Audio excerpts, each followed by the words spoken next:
a world that walks the line. There's a rare few who think outside the box together for the crew. To break the equations, not bound to any rule. Exposing to the world the universe is all view. It takes the talent of the craftsman, it takes the mind of the fool, to make the vision realize energy and matter in a duel. To a great, to a duel. The old man, bills was running through his head. Cheryl probably got it hiding under his bed. Penny up the ante, making power for days. Don't listen to a word that the straight dope says. Mike building batteries to power a ship. Victor comes in talking math, that's the water spiral dip. Sean chucking plasma bolts a mile long.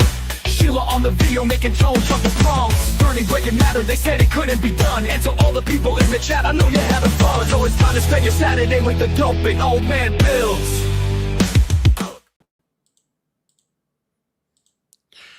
Hello everyone, my name is Nathan, otherwise known as Old Man Bills. What's going on, guys? What's up, Joe? Hey, what's up, everybody? What's up, old man? Oh man, just having a good fun time already, bro. Oh, you're not kidding. Yo, our audience has no idea what they're in for today. You guys are lucky to be tuned in. And frankly, the whole entire science community will, probably benefit or reject this, one or the other. Oh, dude, yeah. So what's kind of going on today, guys? We're going to just kind of define entropy because it's going to become a big part in the system coming up of the RAV that we want to talk about. Sean, the amazingly smart super genius that he is, has discovered new ways to show this thing and new processes that it'll define what it is. So it's going to matter a whole lot going forward. Yeah, it is. And, we've touched on entropy a bunch in the past and stuff. And it's the fundamental principle, right? It's the one thing that must occur.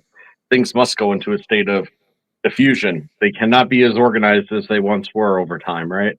Except for in random patches, they say. Well, there's all sorts of stuff that says that that's not the case. And we're here to tell you about it. And then we're going to be the only ones that are here to show you it. So you're going to see it with your own eyeballs today. Right on. All right, Joe. Why don't you kick us off and I'll put up everybody's stuff here. Right on. So, one good way to kind of start it is, just entropy in general is the state of things going from an organized state into its diffuse and random state. That diffusion leads to an overall ambient that is more or less uniform across the way. And it's something you see in everyday life, right? It's when you put ice in the cooler, and if you leave it in the cooler long enough, it'll melt. And even when it melts, it'll still keep it cold inside. But if you come back a week later, well, it's going to be a similar temperature to that of its outside environment. It's going to ultimately defeat the insulation and go into a state of diffusion with it.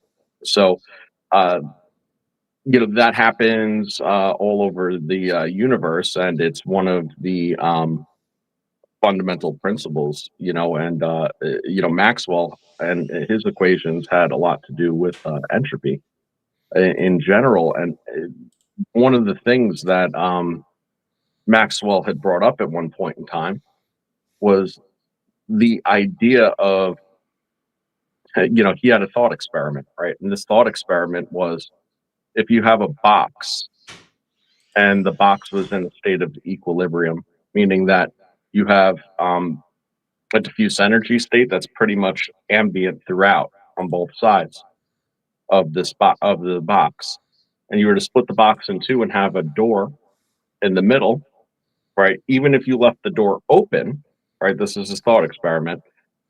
It wouldn't really matter if pieces crossed over because the ambient of it is all the same throughout, inside and outside the box, right? And on both sides of the box. But what he realized is that if you had basically a smart entity, right? An intelligent entity that was able to differentiate between a fast moving particle and a slow moving particle, right? Then he would be able to take the fast moving particles and direct them through the door all onto one side, and then go onto the other side and direct all the slow moving particles and bring them over to the other side. And then at that point, you would have extraordinarily low entropy, right? Because you would have hot on one side and cold on the other, and they'd be totally out of an equilibrium state. It would be the opposite. It would be a split state of the dualities. So, it's like we've been saying for a long time now at this point, and I apologize, there's a little bit of an echo and it's kind of driving me crazy. But that's what the RAV actually does. So it creates an energy exchange between the anode and the cathode where they're separate, okay, but they're actually feeding into one another. And once they make that feed, they actually cross and loop. Right, but they don't necessarily mix in the way that they would if they were in direct contact with one another. And Nathan, would you be able to turn your volume down just a little bit, because I think that might be what it is. It's just in my head. Yeah. So anyway, so the exchange is the reversal of entropy in that case, because you're taking your differentials and you're actually allowing them to interact, but separately of each other. And then you're able to bring them into higher density states on their respective side. So that's, one of the things that we're seeing in the RAV, and it's exactly what Maxwell was describing in his little thought experiment. So, I mean, what do you think about that, Nathan? Sorry, I know you're adjusting that.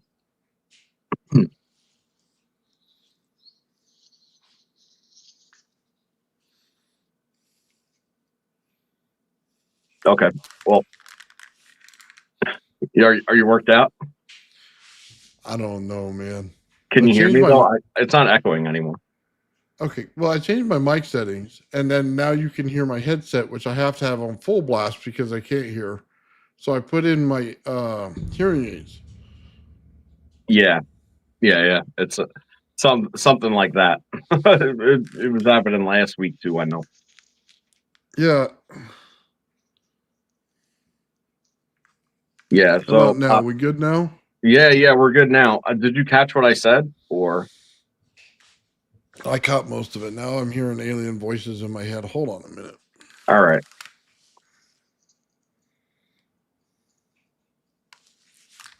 Sorry, folks. There's a little discrepancy between Nathan's, hearing issue and the audio components here, right? Yeah, sorry about that. We changed the mic settings so the mic would sound better, but now it picks up everything in its mother. You know what I mean? So, yeah. So, anyway. Yeah, no, we're good. Entropy, hot and cold systems split in the middle, and there's a good reason for it. Yeah, for sure. I know Thomas Anderson's coming in hot in the chat with a lot of good stuff. Right off the bat, I haven't caught it all. I kind of caught it at a glance, but just his last comment there says you have to have vapor deposition to make the material. So luckily, we have that. And it's cheap, so you can get the material I used for 30 cents. Okay. Well, I mean, so this works off of vapor deposition as well, just in the initial forms, right?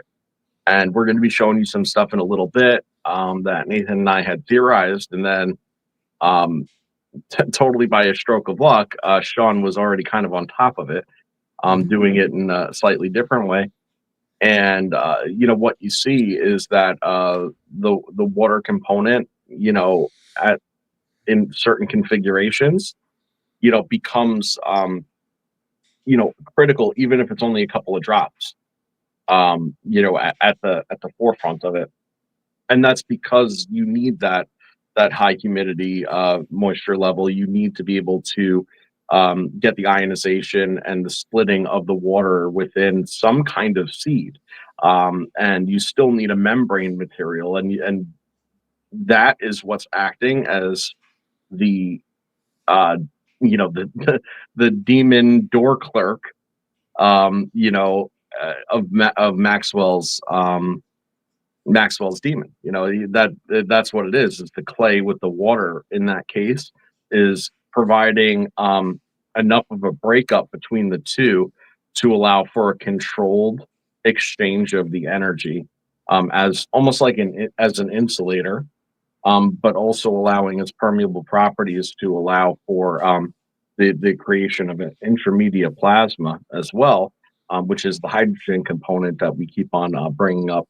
And there's really no other way to create hydrogen plasma outside of a vacuum. Gotcha. Real quick, I just want to say thank you to Lightspeed. You gifted one Old Man Builds membership. I really Right do on. appreciate that. Thank you very much. Very cool, man. Appreciate it. So, real quick, I just want to get this out there so that we all understand this. Entropy is the unknown loss in your system or the unknown gain in your system sometimes. So, most likely it's a loss, and we don't always see it the right way. We know that we get hysteresis, we get heat, we get things missing, but we don't understand the added value when you get it in there. If there's that extra heat component, what does it add to the actual energy of the system? It's what Entropy is there to explain. Now, they go from proficiency. So the first steam engine was what, 3% efficient? And the temperature they got it to was 197 C, I think it's Kelvin, at the highest.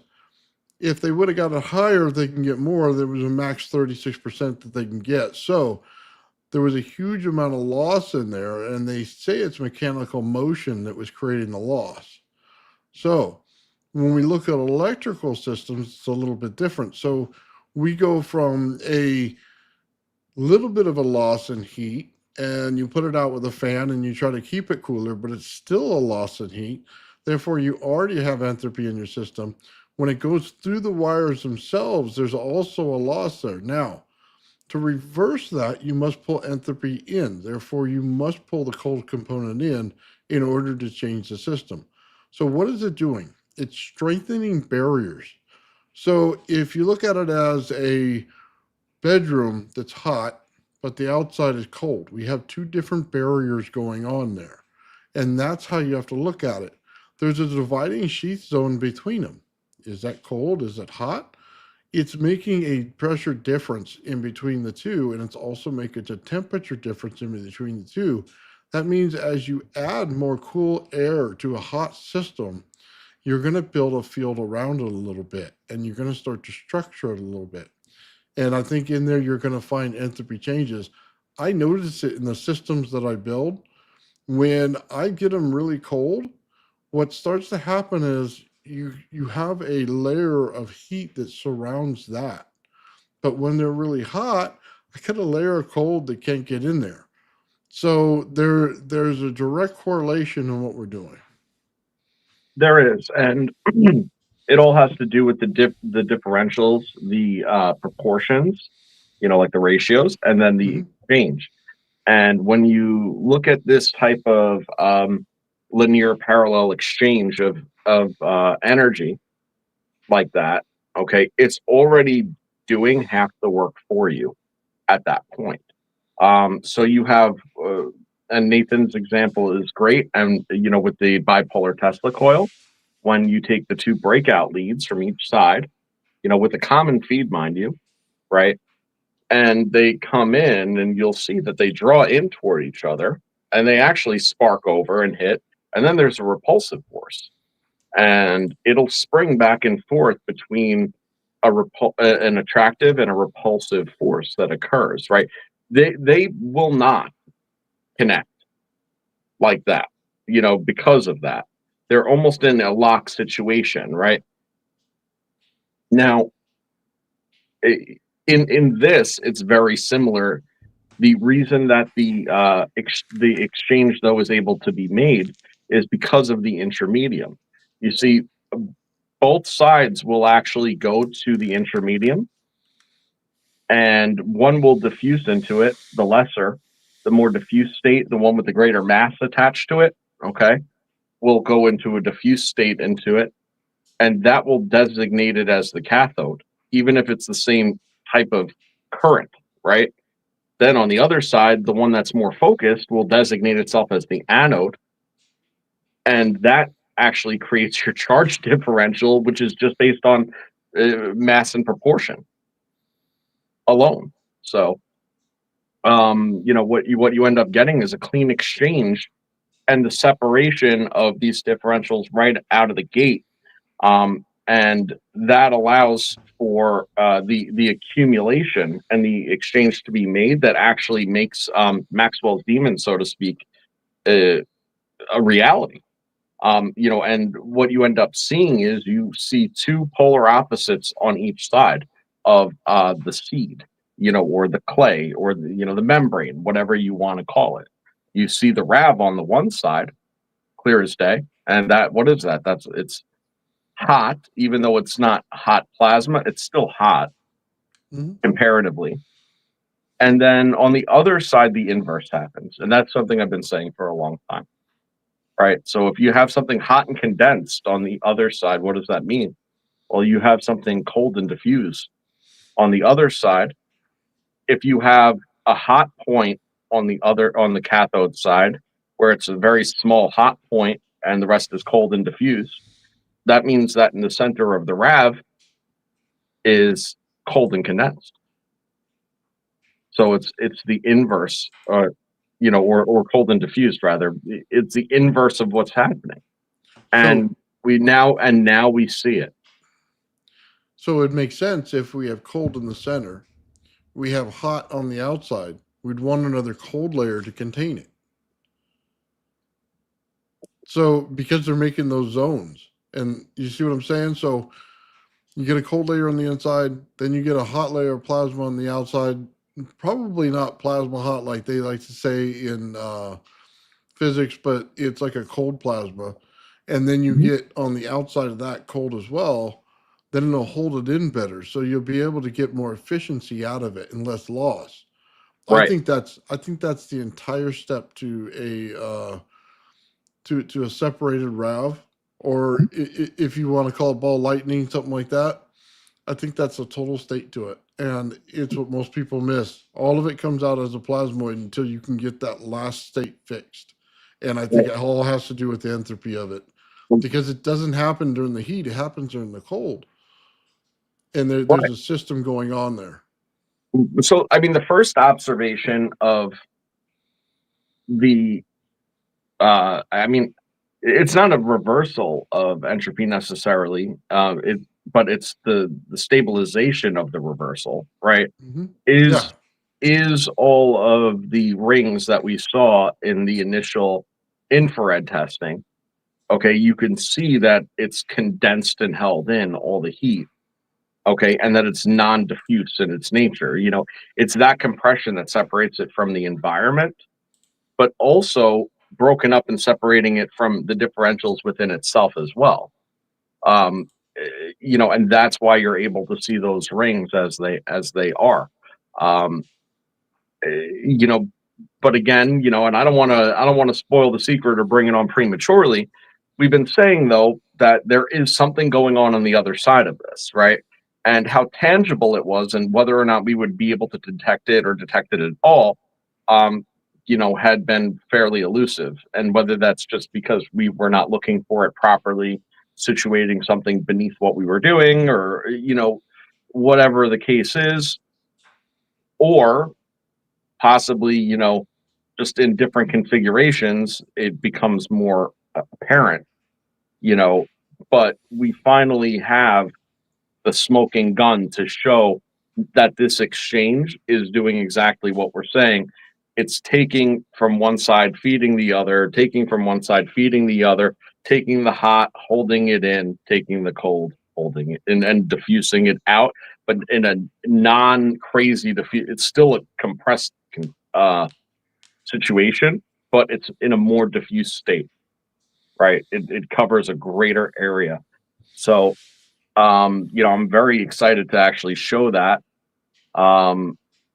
what Sean had discovered. And really, it's incredible, the huge leaps that occur, in this. It really is.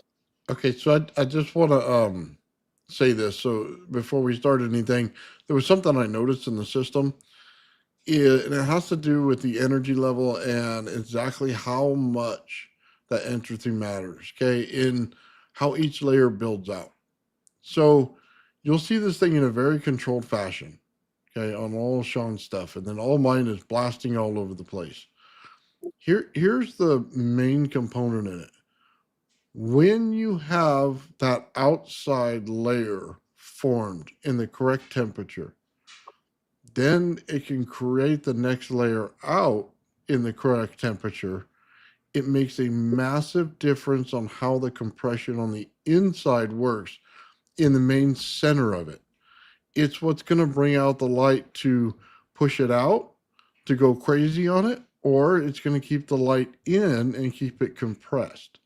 So I just wanted to get that out there because when we change some of the capacitance level on my coils and stuff in order to get it to jump, or we have it going to 2 revs and it goes back and forth, what I keep noticing is the compression zone in the center is what's changing, is because we're keeping in more energy when we get the right outer layers to it. So yeah, I just wanted to throw that out there because it's not usually seen right away, but you'll notice it when it starts to come up in Sean's work on some of the effects that he's getting. Absolutely. And, you know, what I will say is that some of the effects that Nathan and I had both observed in person previously, you know, with the RAV, where we had transaxial light discharge out of our RAVs. You know, Nathan had all sorts of discharge out of his RAVs. This was just like but yeah, regardless, you know, it was still transaxial in nature, right? You know, what Sean has recently been able to achieve is kind of refined version of that in a way, because it's maintaining a much greater overall stability. And then it seems, at least, you know, based on the photos and videos that I've seen, that the transaxial light discharge that he's getting is much more focused and seemingly, even though broadband, you know, it seems to be like more coherent in terms of, it's weird what it does, man. It takes white light and it breaks the white light into all its constituent prismatic pieces of all coherent light, and then blasts it out like a prism. It's it's very hard to describe. That's the best way I can do it, because it appears white light when you see it, but it's not. When you see it in person, you realize that it's like prismatic in its nature, and it's weird because it's like holographically prismatic. So Oh yeah. yeah. Oh yeah. So it's crazy because it's cohering all those different bands of light, and but you could tell that its precursor is white light, right? Because it's every band that's being broken apart, but Oh it's yeah, yeah. cohering it in that way. Yep. There was something out there. I just want to mention this, and I want to thank Dennis for his video on this to show us the way to find it. He did his Tesla coil in AC, and he wrapped the wire around the light, and he put a spark gap to it. And what he was getting was a beat frequency through the light that showed the different colors. It went through the color spectrum of it while it was just compressing gas. So Right. it's kind of a piece of the RAV too. And I'll say it this way, because when we start to expand the center of this thing, we start to see all the light colors. But when we don't see it, right? And we start to get a beat frequency out of it. We're getting different things that are coming up now that show more of that. When we turn it on, we get a high squeal. Okay. Yeah. And Like and like a then pig. yeah, and then it'll change. And I'll just say this for a lot of people who haven't done this experiment: when you convert DC to AC while it's running, you're going to notice exactly what it is right away what we're doing. And I don't think it stays in AC after that, but I do know that it changes because I can hear it. Even though I'm mostly deaf, I can hear it. So Everybody must be hearing a whole tune. You know what I mean? It's crazy that way. But here we go, Joe. I'm going to put this in. I'm going to do it a little backwards from what we were looking at before because it'll get confusing if I don't. Okay. So.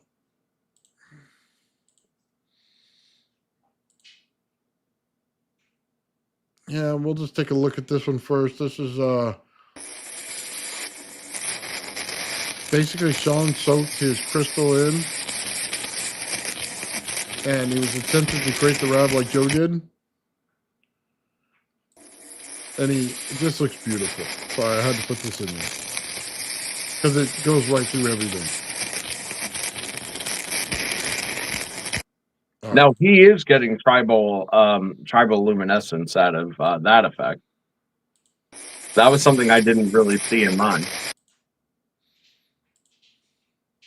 Yeah, you could see it. It goes from not really a lot. Then you could see where the water's lighting it up, but he hasn't created the prism inside of it. It's not bouncing the light yet. You get a little bit more as it breaks out, but we're not getting anywhere to the level where you're saturated it. Yeah. What I found is that in order for it to want to go through as opposed to around, it helps to have an established channel beneath it. And the reason that I found for that is that the anode discharge, the arc that comes off, it for whatever reason knows exactly where that channel is. Yeah. Right. Even though there's material on top of it, it knows exactly where the channel is, and it wants the damn channel. Yes. It wants the channel, so it will, rather than try to just form a new channel or make the connection in its whatever way it's got to do. Like you see all that arcing off the sides, getting over. It instead decides that it's going to try to burrow itself through the crystal, and form a new channel to the existing channel. That's what it tries to do. So, that's food for thought with it, and if you have, and I don't know if he does or not, he didn't tell me details on this experiment, but if you have the crystal itself, okay, in the cathodic liquid, like the water, okay, then it's not going to want to have to find the channel. It's just going to want to go to the water. So like you should have I in my experience with it, the few times I've done it, and it's gotten the same result more or less. You want to have an established piece of clay in the water with the channel, and then put your where you're hoping that the plasma arc goes through the crystal. You want to put that right on top of your channel, out of the water, from the top. Okay, I just want to answer a question right now. Is it going around it or through it? In this example that Sean did, it's going around it. As the water goes through the actual crystal itself, anything that gets in there, it will go through the water, but it is not reflecting in the crystal. Yeah. So, Joe's is a bit different. You got that thing to go burrowed in, and then boom, like a big sun inside the center of it. And then it blew up. Yeah.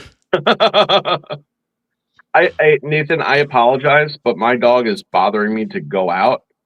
So I don't have control of that.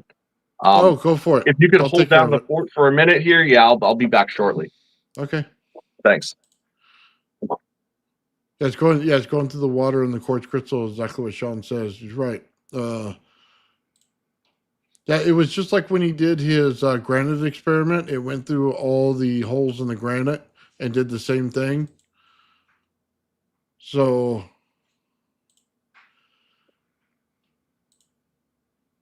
yeah, there are sparks that go around it, though. I will disagree on that, only because you can see them. Look, you can see it tries to go around it every time, but you can actually see the light going through it, which means as soon as it hits the water in there, it goes through. but there is also some plasma going around. Yeah, there he goes. He's on the same page as me. Okay. Yeah. Dog's got to do his business, man. What can you do? Nice. Okay. I want to bring up another one here, and we'll share it with Joe when he gets back.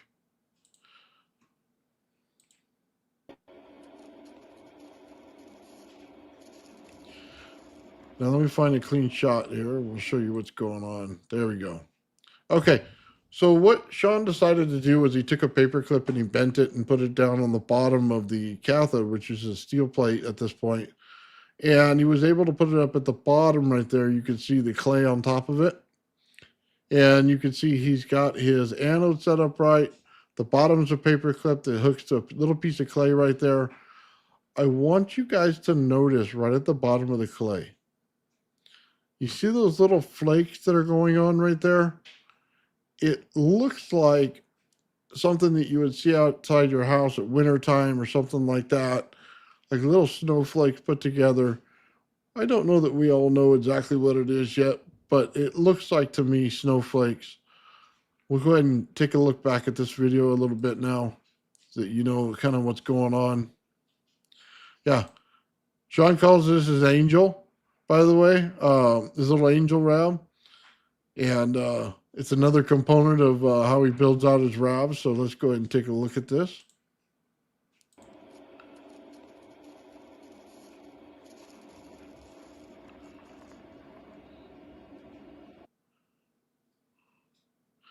We'll just slow it down a little bit. So we can see the rob's real big. So it's got a lot of energy in there right now.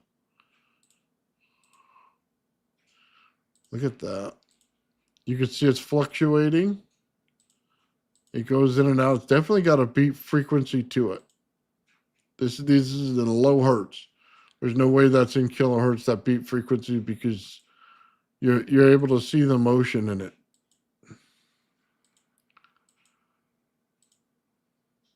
So let's see. It goes through its stages. Till it's clean. What I notice right here is we have 2 breakouts on this, 2 small little balls that built out from this. One on the very top and one on the bottom left. So we have 2 that break out from this. All right, Joe, I'm just showing them this right here, the raft Sean set over with the small piece of clay. Look, there's 2 little bodies on this one. Oh yeah. Yeah, that one had a satellite. Or two satellites that one had. Yeah, I see the 2.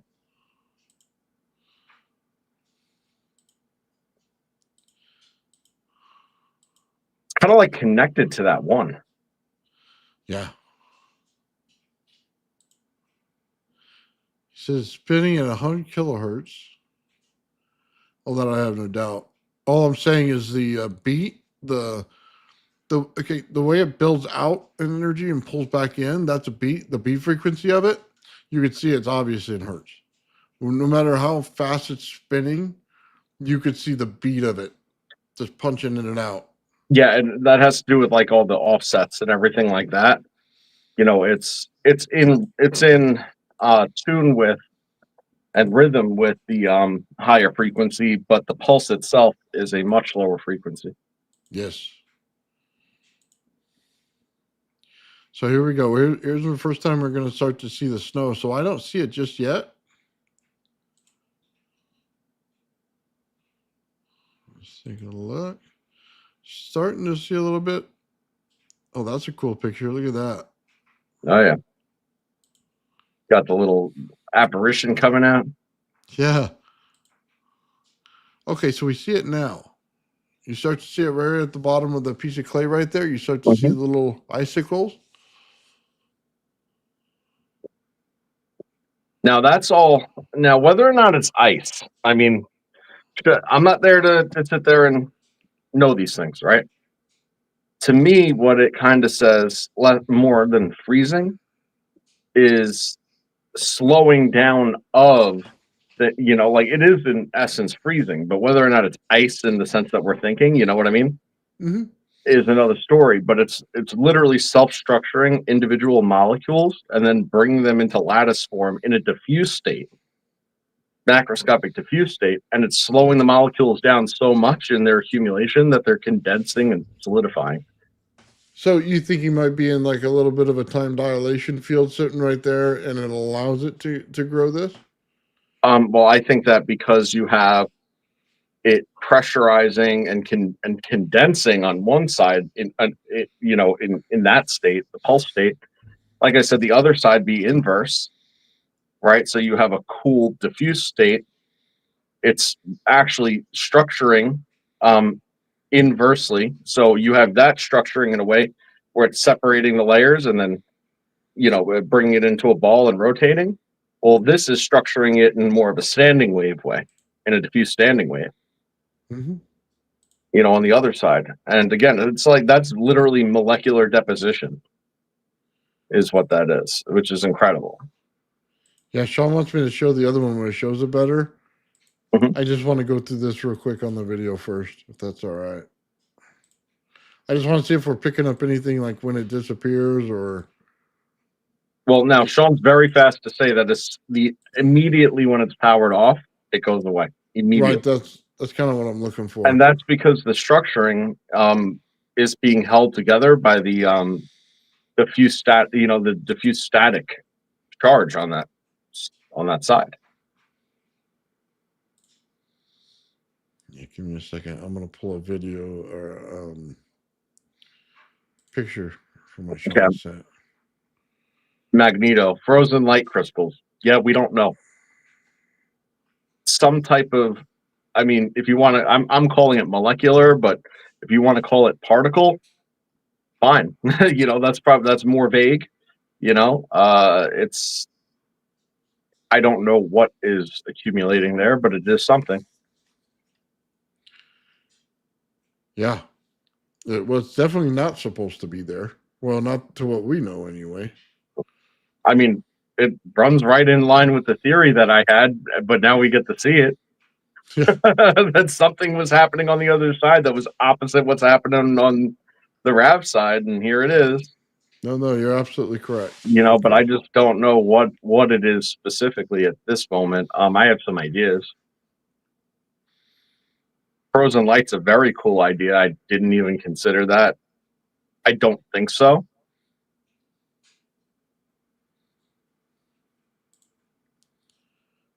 Okay. But then again, when you look at the way that this try to tie that Maxwell demon situation right into their theories, right? Because I can't just discard it because they know that it's plausible, right? Mm-hmm. The way that they try to do that is with dark energy and dark matter, right? So is that a dark energy or dark matter accumulator on the cathode side of this? Could be. Goes away immediately as soon as it destabilizes, aka the system shut off. Well, just remember what we said, that if your structure is hot, space is cold. You're going to have that temperature differential right there.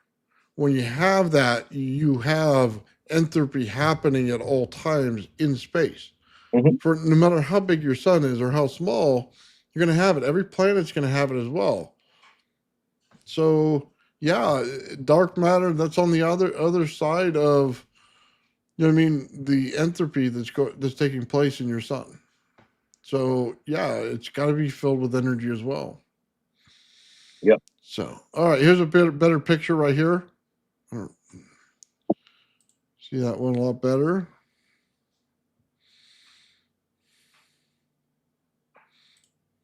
Let's see, I think we're on that one.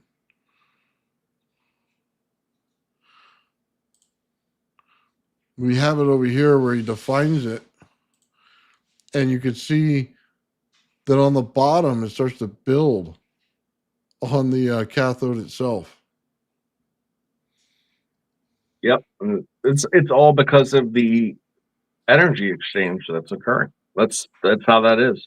Just like the RAV is only occurring because of the energy exchange, that's occurring because of the energy exchange. It's the inverse of it.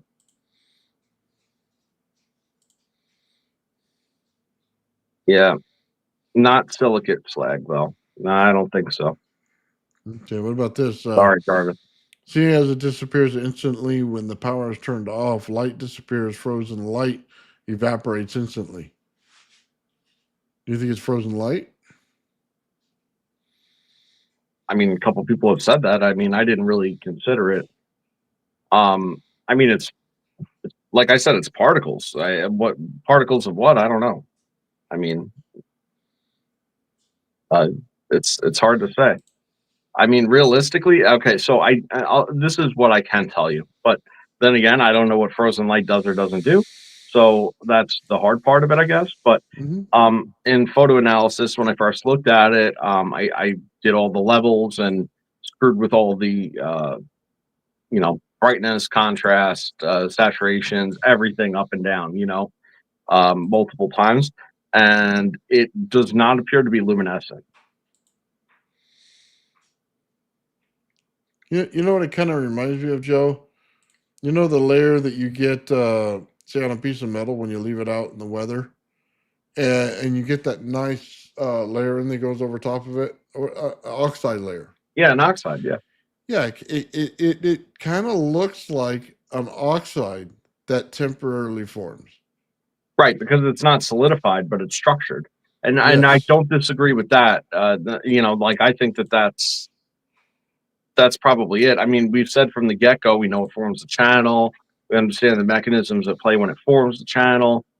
We know that it's taking, oxygen, nitrogen, and some anode material, and basically, creating deposition in it. Obviously, if the anode's going to make it to the cathode side, okay, like um, in a higher concentration density level, right? Then maybe this is the reaction of that. Like maybe that's because the piece of clay is not large enough, right, or thick enough to moderate the wrap formation in that case, right? So some more of it's getting through, but it's condensing, right? And it's condensing at the surface. And why does it do that? For the same reason that north pole repels each other, right? Outside of a Mm-hmm. field, but on the inside of the field, it attracts each other, right? So this is right at the cusp of where I've always said that those energy transfer lines cross, and where there's a magnetic component that exists. And because it would be on either side of the magnetic component, it would make sense that there would be this change potentially of what the anode, the positive, if you want to think about it that way, right, is wanting to do. It's wanting to draw closer to the South Pole as it gets there, but once it gets there, it repels. Mm-hmm. And that's how you see the condensation potentially. This is like kind of off the cuff because we've only known about this phenomena for a day or two, and realistically, I just don't have we don't have enough information yet. But this isn't a little bit or something. Like look at the amount of that, and that's what's there. It's larger than the piece of clay.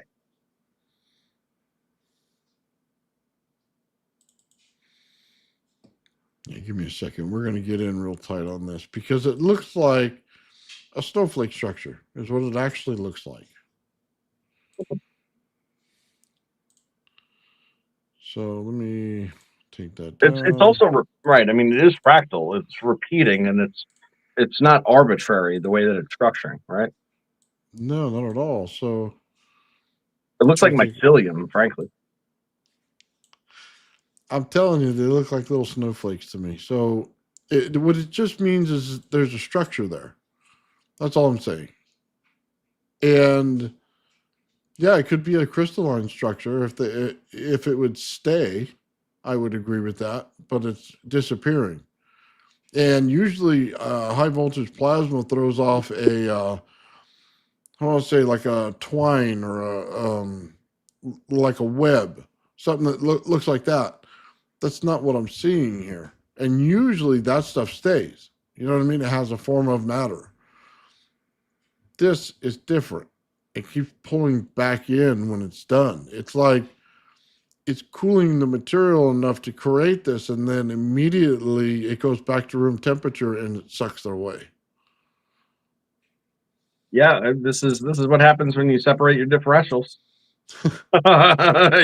But And it's not uncommon. We've seen the Meg actually freeze over mm, when you run it. So ice isn't uncommon for this type of situation. That's, why we mention it here. It could just be the other side of that sheath zone, man. It's you know what I mean? It's gone cold on you. well, I mean, the way that I've been thinking about the RAV, and I mean, I have said it before, but maybe never emphasized on its importance, is I really think that uh, the even during the formation of the RAV, but specifically once it's formed, it acts itself as a separator of things. And when I was talking to Bernie the other day, I was talking about this other potential about how we have all these, like basically free radical wave, like fragmented wavelengths, like wave conjugation, that exist environmentally. And it's extraordinarily dense, but you really can't pick up on any of it because it's random, right? Well, if you think about the outer torsion shell of the RAV, and you realize that anything that's basically in resonance with it would actually just gloss and glide right over it, right? It wouldn't affect it at all. But anything out of resonance, like these freeform waves and stuff, would actually hit it a like a surface tension, right?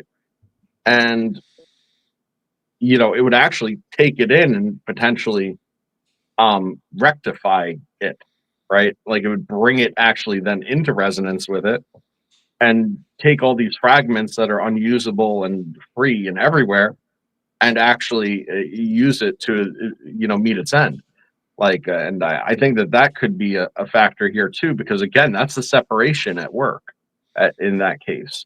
Yeah. And it's taking things that are this or are that, and then changing it to what it needs to be, and then redistributing it the way that it ought to be in order for the highest efficiency to occur. But under the premise that I'm saying, that is in that case over unity, and not because because realistically it's kind of using just everything that's free around it, like it's transmission, like any transmissions. Okay. I don't know. What I'll say about this phenomena is that it matches when you have the coherence and resonance and a spark gap in a system. Okay. Just so we all understand this. This is something that's not well known or not well understood, and people freak out when they see it. You're running your spark gap at 240, you know what I mean, Fahrenheit, right? It's hot. It's not super hot, but it's hot. But then out of the blue, it drops down to room temperature or below. And you really sometimes don't know why. This is why. Okay. When you get this thing perfectly running, what happens is the outside zone is cold. That's why we talked about entropy before, because the inside zone is hot. It's got a sheath layer, then right on the outside of there, it's cold. So what it does to the rest of your system is it allows energy to flow better through it. It opens the conduits and allows the energy to flow through so there's less loss in the system, and it tunes it for you to the exact resonance of that spark gap. Now, like I've always said before, there's no difference between a plasmoid, a spark gap, a RAV, and a ball lightning. They're all going to be the same energy. So as long as you understand that, you're just changing the condition and where the energy is forming. That's it. So in this case, to find something like this, snow would make sense. fractally put out there, because that's exactly what the resonance is doing. You got to remember, there's patterns of resonance in structured plasma. Therefore, you're going to get a structure coming out just like snow does. So at this point, I wouldn't say it's crystal, because it hasn't attached itself and created matter yet. You got to remember, we're not doing matter conversion yet. But then again, snow is matter. So there is, I guess, a little bit of conversion there. But it's going to take a transmutative element to do this. And that's what the white is. That's why it's so fascinating, because you can go in every single circle with this and see it. But I just wanted to mention the systems and the way they work and the way they change the energy, and they cool it down. And it's a cooling factor that's going on that lets the energy just flow. Well, okay, so let's tie it into Bernie now, you know? So you have different frequency bands and different attributes of the RAV itself, and different materials have different frequency bands in which they structure in. If you're able to introduce molecular elements into it at a certain frequency band, right, combination band, and you have this formation, then you already know what's going to end up happening is that the element is going to rectify through the frequency bands of the RAV, and an exchange with the cathode side. Mm-hmm. And then the exchange with the cathode side is going to structure it into the crystal, lattice on the other side. And that's going to be, based on the frequency input, as far as how it structures on the other side. Yeah. So that's sort of kind of it. Like, and it's like Bernie does the opposite of this, right? So he breaks the stuff down and gets it to that finest point, but once it's at that finest point, now it can change into something else, because of what Bernie was saying the other day, which is what Nathan and I have been saying now and for some time about the rap, and why it's so pertinent is, I apologize because I forgot exactly what Bernie called it, but it's basically like valence shell fusion. Yes. So that's where the hydrogen component of it comes in. So there's modifications to this particular system that can be made at either the traditional RAV way, or even this case, modifications that could be made to increase the hydrogen availability to allow for that, the greater amount of valence shells to get the greater transmutive potentials. And we're not even talking about energy production or nothing like that anymore, or other weird shit going on with this thing. Now it's just straight up, all right, how do you take and restructure valence electrons into whatever the hell you want? That's where it's going at this moment. I need to point this out, okay? Just because in the future it's going to become a topic. The anode cathode effect is going on in the Earth, and I know you hear me say this all the time. Mm-hmm. The anode is at the top and the cathode is at the bottom. Okay, we talk about mass, and now we're starting to talk about snowflakes in the system that are going on. I just need people to understand the similarities that are going on here. I understand it's a ball of energy. Okay, I'm very well on that understanding page. But what you don't understand is we're in the same energy field right now, where we sit, that an anode cathode relationship would give you in the atmosphere itself. So if we have mass starting to form in clouds, then we would have snowflakes coming out of the clouds as it snows. As it's dripping down the cathode, and Sean says that it's going down there, you know what I mean? It almost looks like a water effect. We would see that as well. What do we also see? High voltage taking drops of water and ionizing them, breaking away the hydrogen and oxygen from each other, and then creating sometimes an anomaly, which is ball lightning. So we're seeing all the correct conditions.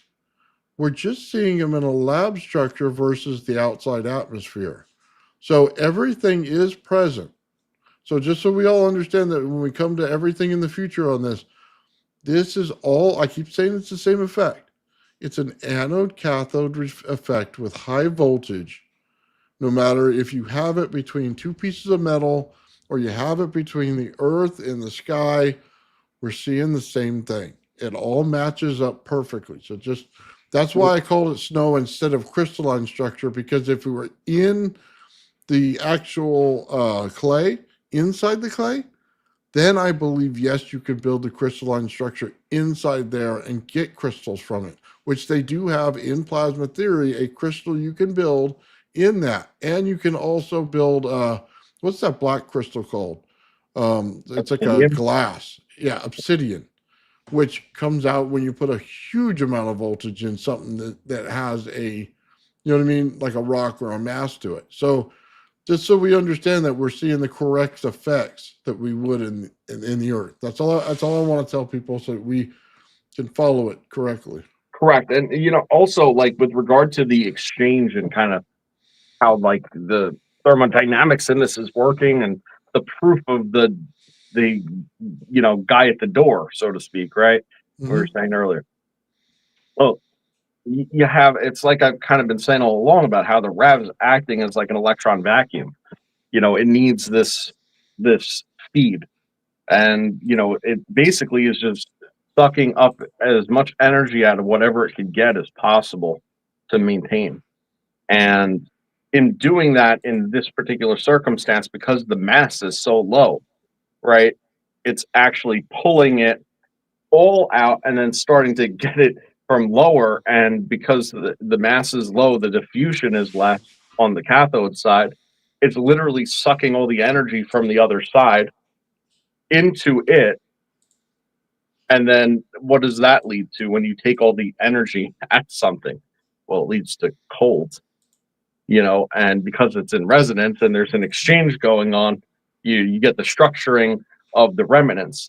You get the accumulation of the particulate on the other side, which actually could well be oxides because of the what the plasma probably primarily is in this configuration is probably mostly oxygen, right? You're going to have a very small hydrogen component in this because realistically it would be restricted to that which is uh, required to get the arc in the first place to hit the clay from the initial vapor deposition. So it's mostly an oxygen plasma that forms the RAV on one side. So that means that the exchange is probably going to be primarily oxygen nitrogen, which means that you're going to end up with oxides, like you were saying earlier, probably an oxide deposition at that point. Um, but it's particulate. Like I said, it's and how fine are the particles? Well, fine enough that when you power it off, it disintegrates into nothing because realistically, it probably has almost no mass. Yeah, Like yeah. Well, that's right. It's like a super aerogel sort of deal. Like, like it's got no mass. It's just accumulating in a lattice at that point. But you turn off the energy and the very force that's keeping it together at that point through the resonance goes away and then it goes. okay. But all right. Now we're going to start talking about the next part of Sean's thing, and this is kind of like this is why I'm leaning towards hydrogen and all of it. Okay, and you just got to see the way this form works, and it makes sense. Okay, if he's putting out hydrogen in the core of this thing, and he's got a proton and an electron working. Okay, I know it looks different than physics tells you how it's supposed to look in an atom. I think the other way. I think this is the proper way to look at it in an atom. And if that's the case, and it produces an extra hydrogen out of it, right? Or a two hydrogen, you know what I mean? And then it picks up an electron, or excuse me, it picks up an oxygen out of the environment. Then it makes sense that that actually is, you know what I mean, the ice that we're seeing. Okay, so that's just my opinion on it. I I'm mean, still it could okay with be. the I mean, it could be. oxide. It could be. I mean, but I mean, at the end of the day, like if it's if it's turning back into water vapor and then crystallizing like that, that means that when you're powering it off, there's instantaneous sublimation. I Well, mean, so explain that, because it like, could be this once the RAV turns off, the instantaneous heat that goes from the shell being there to the shell not being there, and the heat just boom blows out. I mean, That that that could that be, could be. but then that would melt, and that would be a Then you get different some thing. water. I understand what That you're would be saying. different because because of where the heat would be coming from. It would be very illogical to think that there would be an instantaneous sublimation event. As opposed to because the conditions for sublimation don't seem to be there. Like in that case. I don't know because the heat rises first off, and the No, way that it's configured, plus there's an insulator in between that was already bifurcated. The worst that could happen, you see, because of how it works, is that it, it would, if it's cold on one side, it's because you drew the heat out from the other, right? Which is the exact point of the keeper at the door that separates the balls in the box from in hot and cold, right? That's the whole idea. But the thing is that um, that means that when it turns off, the worst thing that could happen is it goes back immediately, which it wouldn't, I don't think, but it would go back immediately, but then it would result in an ambient state, and the ambient state wouldn't be hot. you see, that's why we want the picture of when they go away. You know what I mean? And the Mhm. process of when they go away. Then we can slow it down real far and find out what's going on. What worries me is this little smoke layer we got going on here.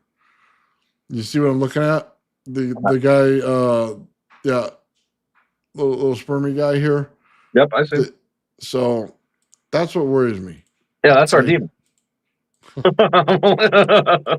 That's the that's our guy. transmutation happening. Yeah. Yeah, right.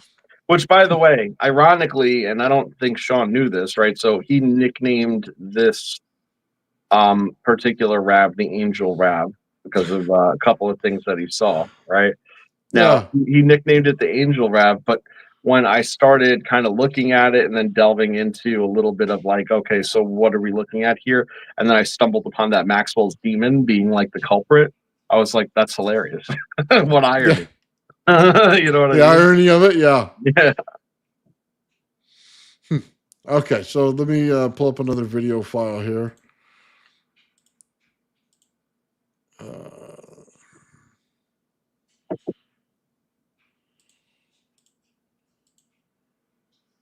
And let's see what we're getting at here.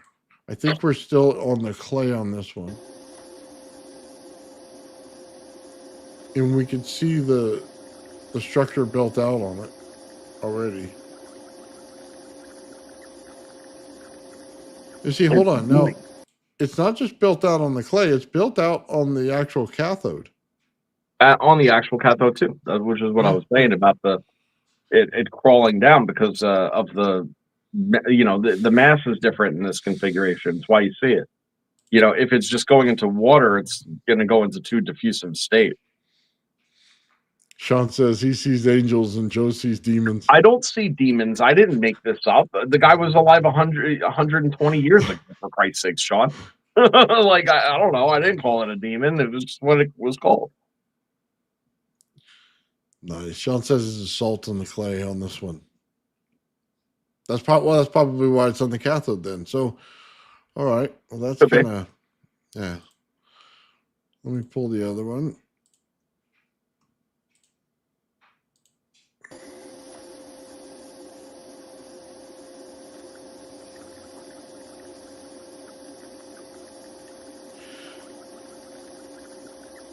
You know what gets me in this picture right here, Joe? What's that? We always talk about the lens effect with the camera, but the camera's not moving. So I'm wondering if that shell on the outside works as a lens and shows the lens effect along with the camera. Do you get what I'm trying to say here? Like we get a lensing from the outside of our planet that comes in from the sun. Well, because the light source is moving in this case, the spot of emission, Mhm. it's the lens flare is going to move. Okay. Well, I'm just Yeah. I'm just throwing it out there because I don't have, you know what I mean, my camera out, but I can see these lighting effects very clearly. You know what I mean? Oh yeah. It's sometimes just with the sun itself. Hmm. So I'm not going to discount the fact that there may be a lens going on in the RAV itself. Well, I mean, look at that one. That one's not even like a traditional one. That's like that thing is ghostly. Yeah, So I mean, that's like I don't know. That's different altogether. there comes the paranormal demons of Joe's. Oh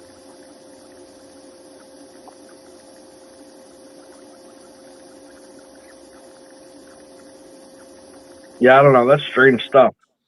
I wish I was there to see what it looks like. You know, because Huh. I'd like to know what the eye sees. Yeah, That to me, that doesn't look like any lens flare I've ever seen. So I don't know what that is. probably it's just a reflection, Well, most likely. something going on. Okay, so let's get to the one we want to see. Let's see. This is like a precursor to it. Just showing you what he's got going on here.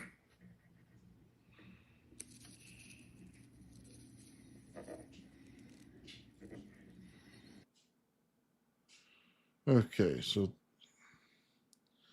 sorry, these Yep, not that one.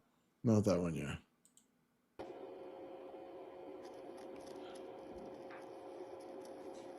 Well, it makes sense now. Okay, so let's go back here. We're showing this, but I want to put this one back up real quick. So we're seeing this. I don't see any clay. Okay. So I might be blind or something. I don't see any clay.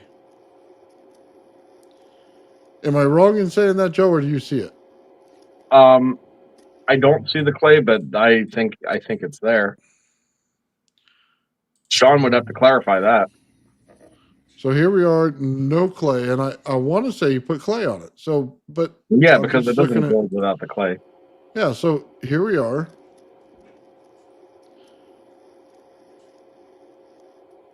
You need the clay. That's the whole point. That's what makes it not a spark gap.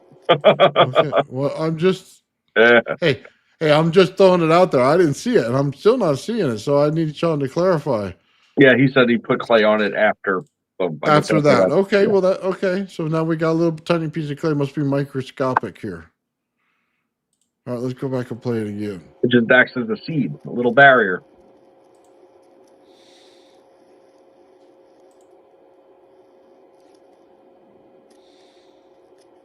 Look how small that cathode is.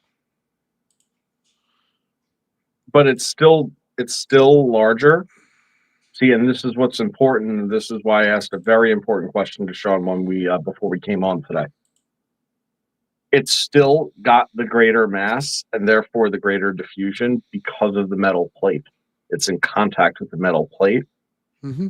Okay, so it's that makes it that offset ratio. That makes it deterministic of it being the cathode side. Without it, it would be, you'd be looking at two anodes, or would no, it I be know. out of sequence? Yeah. Yeah, sorry, I'm slowing it down. I'm trying to see how big that piece of clay is. But hold on.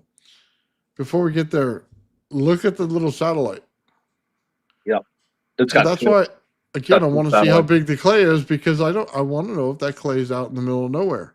But in talking to Sean, I thought the impression I got is it was sitting in the middle of nowhere. Yeah, the way that I see it is that satellite is not in contact with the clay. It's just in locked position with the RAV itself. That's the way I see it, but again, not there, so hard for me to say definitively. Well, there's certain implications to it if it's not on the clay. I agree. Because you know, most people would say, "Oh my God, you're putting it in the clay, so you're doing a welding effect, so it must be slag sitting to the side," right? We've heard that argument before. Yeah, that's not the case. Now, I've seen it with my own two eyes. yeah. So now we look at it, and it doesn't appear to have clay on it again, but I cannot tell you for sure how big it is. Is that satellite sitting by itself out there? See, because the implication here to this is that it's building out temporary matter outside of itself, and it's now creating coherent structure between the what I would call the hydrogen in the center and the one, okay, not the electron, but the proton sitting outside of it. So the electron we can see is pretty easy. It's the energy that goes around it. It's the electricity that goes around it. So it makes a big, gigantic difference if that thing is not on the clay. Yeah. Again, we would need Sean for clarification on that, but it does not appear to be on the clay. And I watched it a couple times before we came on. So I don't know. I don't think it is. I think that this particular RAV is probably taking up the entire surface of the clay, like the main RAV. That's what I'm thinking it's doing. If not even maybe a little bit extended out at the equatorial plane. You know, like I think that the base diameter is the size of the piece of clay. Okay, well, we'll ask Sean now since he's He on. says that the clay is the size of a needle point on this, so the RAV is larger. Oh, so it's definitely outside of it. Yeah. There's no getting around that. No getting around that. Wow. See, this is why you tune in right here. This is amazing. Yep. And these are the reasons that I believed in this thing since day one. You know, it's getting there is the point. You know, it's getting there. Oh yeah. It's more than just ball lightning or plasmoids or anything else. This takes the step beyond. This is why it's awesome. Yeah. I mean, it forms that what did John Digman said? That's a ball dusty carbon plasma. I mean, listen, I'm not saying yes, no, maybe, whatever. What I will say is this: it forms because it builds a certain amount before it forms. All right, and then it structures, and when it structures, it'll start structuring a little side piece. Now, sometimes that side piece will actually suck in if there's an imbalance in the RAV itself. So if there's an imbalance and the RAV actually needs it, it sucks it in. If it doesn't need it, right, it ends up just being off to the side. Okay, and that actually then adds into the either stability or instability of the RAV, depending on what's going on, and it's different in every circumstance. So if the RAV is stable to begin with, and that's going to create an instability, right? If the RAV is a little unstable in its formation, and that's there, that could actually work as like a tire weight, so to speak, and actually pull it, in, and then keep it stable. So it could be one of two effects that it has, depending on the circumstance. And obviously, there's a lot of variables and a lot of guesswork that we've done as to exactly what is the components of these things. Like we have a good idea, but we don't have the actual testing to show it at this point. All right, so it's hard for me to say anything matter of fact, but that's seemingly what happens with that satellite. And also it forms usually if it finds a small point of stability outside of the initial zone where the RAV is forming. But what's actually very interesting about them is that they do not form their own channels in clay. Okay, they don't form their own channels. They're like bound to the channel So there's actually like a relationship between that and the RAV itself, which is why it stays locked. And it has to do with the channel. That's why it doesn't form its own channel. I think it's funny, man. We're seeing transmutation elements everywhere, all over this thing. There's no getting around it. You got your little worm that came out of it, right? So we're seeing some kind of matter form out. Whether you want to call that dust or whether you want to call it snow, whatever you want to call it, we're still seeing transmutation because it's not in that state and it was never in that state before it started this. Therefore, we're getting transmutation out of it to change it. We're starting to see it with the white, and then there's a yellow layer around that. So we got an inner and outer core. We can see that very clearly. We can see that it's held in, so we have some form of zoning going on. We can see, whether you want to call it a lens effect or whatever, however you want to describe it, that there's definite shells going on inside shells on this thing. I think the only thing stopping it from creating the outer shell is time. And I can clearly see in the how do I say it, the lens effect, where it's darker energy and then it gets lighter in the energy, Oh yeah, I which see that. goes, yeah, it goes perfectly in line with physics and how they describe this. And it's the tuft anode effect, where you get a little bit of leakage that goes through and then it gets real light, and at the very end of it you start to see it gets heavier and more put together, right? And then you get that next state right there, which is the sheath. Yeah, So it's it's, a tough nodule. Tough nodule. yeah, Right. so Yeah. it's building out in the exact way we expect it to build out. We're seeing the satellite built out of it, which is the correct thing to see. If you're seeing anything in how you want to say, okay, we got hydrogen and then we want to pull out to the next element, we want to pull helium out of it. So then we would need another satellite to build out from this in order to pull helium out, which would match the way the sun would do it in a effect that goes on between the two of them to create the outer layer of the sun. So we're seeing all of the structure built out in the energy. Now, does it all have to be confirmed and lab tested and all that fun stuff that goes on with hours and hours and hours of process? Yes. But are we seeing all the right signs? Absolutely. So, His Highness says the ultimate price of decreasing entropy is an even greater increase in entropy elsewhere per Gemini, right? Uh, Mm-hmm. so that is inherently true, right? Like you can't knock the blocks out of the bottom of a a block castle and expect the top to stand, right? Like the rest have to fall into their disorganized place, so to speak. But when you're looking at the differentials totally split, you know, it's doing it in the system itself. So it's the components and not the environment that are being organized. And that's important. And the reason that's important is because that's the high efficiency of the system and the breaking of the locality with the environment. And it's not a total break of locality where it has no relationship whatsoever, but there's a definite disassociation that's occurring here between this and the environment.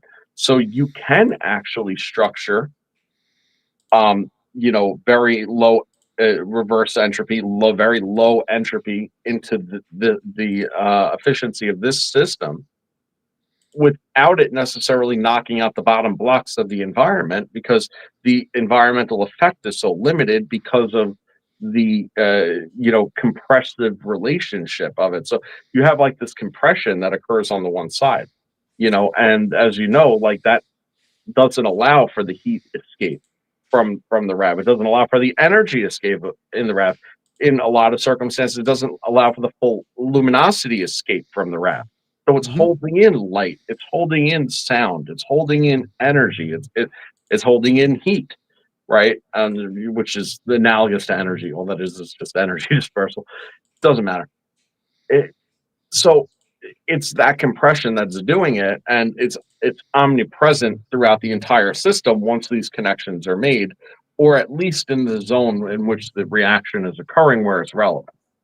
So, um, even though Gemini was inherently correct, you know, it's not taking into consideration that though this isn't a closed system, it just doesn't have, it already has installative values that are occurring.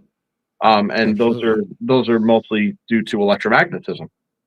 And the same as you get magnetic compressions on the RAV side, well, on the other side, you're having a resonant value of self structuring. Okay, that's still within that magnetic field, and it's still contained within that magnetic field. And it's not traditional. See, the RAV has its own magnetic field, but it's not just a standard magnetic field where you have it like this, right? It's actually double that. It's on the other side too. That's how that So goes. so let me just say this real quick. I agree with Joe, by the way. Um, it also means that space is not empty. So when you look at some kind of structures like this and you understand entropy correctly, you realize something very important. In order for that structure to be contained, space cannot be empty. The darkness has to have structure in it. Hmm. So just realize that right off the bat, that when they say is there dark matter in space, is it empty? I'm just going to tell you it's full of something, and we can clearly see it. And the only way that you get entropy is because it has some form of structure in it. Hmm. Well, it's So, probably like if you want, and if you think about that as ether, right? And what it ultimately ends up being is just it's just a higher density, lower energy state that's probably like below absolute zero. It still has movement, but at the same time, it's not recognizable in this dimensionality. So it lies outside of Planck's scale, but it's infinitely dense. But because it lies out of Planck's scale, it doesn't have a definite effect other than what we perceive as total cold on this end of things. Um, and that's probably like the real deal about it. Um, like that, yeah, that's sort of it. okay, so I wanted to show this, Joe. This is the reason Sean called it angel wings. Hmm. Oh, yep.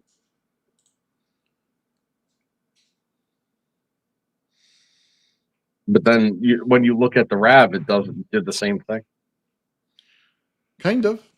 Oh yeah, he showed the picture of it. It was like a little angel in the raft, and it was looked just like that. Look at that. All confused, looking like wings. So I'll pause it and slow it down to show everybody the wings. Well, Right first of there. all, I mean, what is that? What does that waveform tell you? Think about everything I've said. I'm not going back into it all. Like, Well, you have like a structure, but you don't have coherence in it yet. well, you see your exchange though, don't you? Then see Hmm. what happens in the middle is it creates something new, a third thing, and Yeah. it crosses, right? And when it crosses, then it creates another thing, right? Look at it. Look at the waveform in the middle. Oh, yeah, yeah. Oh, it's going to create that. Yeah. No, I get Uh-huh. it. Yeah. Oh, it's still there. Higher amplitude, same frequency. Dude, I just love how this looks and how it's putting it together. That's by the way, incredible. I'm pretty sure that that's what phase conjugation looks like on an oscilloscope. Mm. I'm almost certain about that. In my mind, that's what it looks like. Yeah. That's how I see things, like weird like that. That's how like when I'm running these things through my brain, like exactly that sort of interaction is like what my brain contemplates. It's like that. That's incredible to see it on the scope. Yeah, it's like, okay, so there's the perfect signal when it's actually formed, right? So let's go back, and it looks like RF and distortion is what I'm looking at right here, right? Looks like It's phase just, configuration. yeah, I'm there with you. I'm just trying to describe it another way. I know.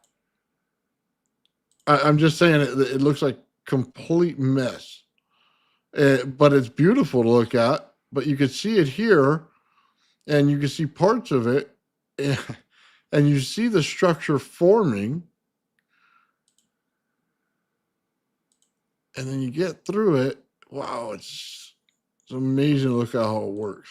The exchange, man. Look, look, there's structure right there. You see all those cells, so to Oh speak. yeah, That's a yeah. standing wave of cells through the phase conjugation through the exchange. See, none of it goes away. It No, stays separate its entire time, but then its two separate parts also form a separate thing together as well. though those lines just remind me of rings around Saturn. I don't know why it popped in my head. I just did, so I just reminds me of it. And then here you can see it still in bands. You know what I mean? It still has the 3 bands in there. But you could see the original components. Look at where it gets fat. Yeah, yeah, that's what I'm saying. Yeah, see how they're separate still, but they're connected and together and working together. They're exchanging, but they maintain themselves. This is exactly what I've been saying, and you're seeing it on the oscope. I better get my rag, buddy. I'm gotta wipe myself off. Oh man, you can still see it there. It's still all over it. Uh-huh. Oh boy, I like that. And then perfect. And Yeah, you I'm could sure. still see where the nodes and antinodes are thicker and separate and still connected.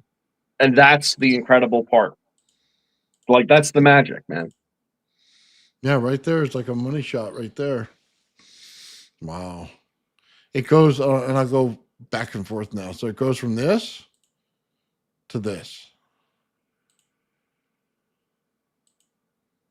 That's unbelievable. Here, play it straight through if you don't mind. Yeah, no problem.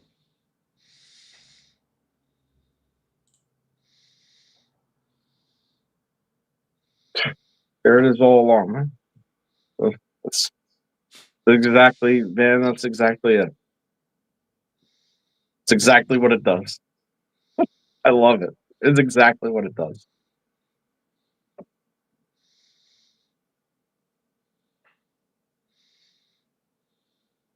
Hmm. That's so cool. I'm glad Sean sent us this one. This makes me happy every time I see it. That's literally what's going on inside the clay, by the way. Like the inside of the clay is that exact exchange that's occurring. And once the connection is made one side to the other, crosses and then combines. And the reason it's fatty at the ends is because it's all the parts together Mm-hmm. and separate at the same time. And ever so slightly different. Yeah. That's what's cool. Like, because that's layered, just like the rabbits.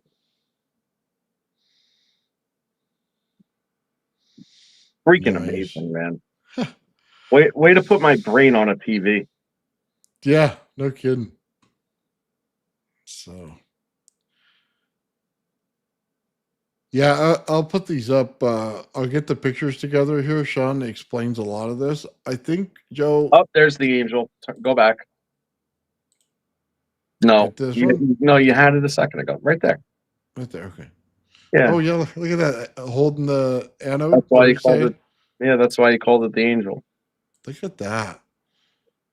I didn't really pick up on that until you see it right there. You see the wings coming off of it. You see the angel body, and you see the head, and you see the arms holding the anode.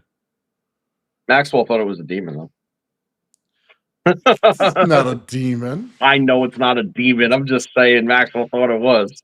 Yeah. It was an angel all along. He says, Bobby says it's Tinkerbell. Nice. Yep. There you go. Even got the sees green it. wings, right? Yeah. It's not a tumor. Little Arnold in there. Nice. Not yet. That's after it forms and you expose yourself to it for an extended period of time. Hey, Lulu, how's it going, man? Hey, Lulu. Yeah, that is beautiful. I definitely agree with that. That's all the ether lit up around it. Nice. Sasquatch man. No, that says Squatter man. Sorry. And you Nice. can still see your structured formation on the bottom. And hey, for what it's worth, I'm going to zoom in on this real quick. Okay. I mean, hard to tell, but I'm going to throw it out there. There's a few of those little bundle particles that appear to be kind of suspended. You know what I mean? Like not really attached to anything. So that might be worth looking at too. Oh yeah. We're gonna have to. Yeah, definitely zoom this in, slow it down, do everything to it. but you can see there's. I'm zoomed in very close to it right now, taking a look, and there's definitely like a structure to how that's forming, and everything looks somewhat like equidistant as far as its spacing is concerned. So that falls right into line with what we're saying, and there's definitely 3-4 pieces of that I'm looking at that don't appear to be directly connected to anything. It's literally just like virtually attaching via like some kind of virtual lattice situation. So pretty interesting. I don't know. Yeah. Dendritic. Yeah, it is absolutely is dendritic, Dennis. Nature has the way of showing its gifts. Wow. Yeah, well, I mean, when it was fully grown, I was thinking like it looked like mycelium and what that does, which, like mycelium's like alive and intelligent or something. Some people think like, so I mean, it's interesting to think about how that does it. But yeah, it's definitely dendritic. Yeah. We definitely got some effects going on here we didn't expect right away. And I'll say this again, Sean's a genius, and he put this together, and we're absolutely blown away by this. So all credit to Sean on these, man. He's way ahead of us. Every time I think I'm catching up, I'm just further behind. It's one hell of a spark gap, I'll tell you that. Yeah, you got an angel in the spark gap. Look at that. Oh, that's funny. And yeah, I agree with John Digman on that cymatic matter. That's exactly what I'm saying. It's like virtually structured. It's like that's why I believe that it immediately dissipates when it's gone. It's only virtually structured. It's non-crystallized. It's in a crystal form, but it's not solidified. It's not solidified. It's structuring and it's virtual. And then that's why you could see dangling little parts and stuff like that, is because it's structuring the same way that molecules structure, which they're not touching each other. They're a little bit here with an attraction repulsive lock force going on. And why? Well, what have I been saying about the magnetic fields all along? What did I say about the magnetic field on the RAV side? What did I say about there being an anti-RAV? Right? There's an anti-RAV that you're looking at right now. You just don't know it, but you're seeing the result of it, and where the dual magnetic fields culminate is a secondary zone where there's a magnetic repulsion attraction of the poles that occurs, like I was saying all along too. So it all starts to come into play once you start to see it. I don't know. I have a hard time articulating these things sometimes. That's why I say a lot of words, because like I can see it in my head, like what it is, but it's just hard to hard to get out there, especially when nobody else is describing this stuff. Yeah. But I think that the one big takeaway of this should be, the physicists, mainstream physicists, right?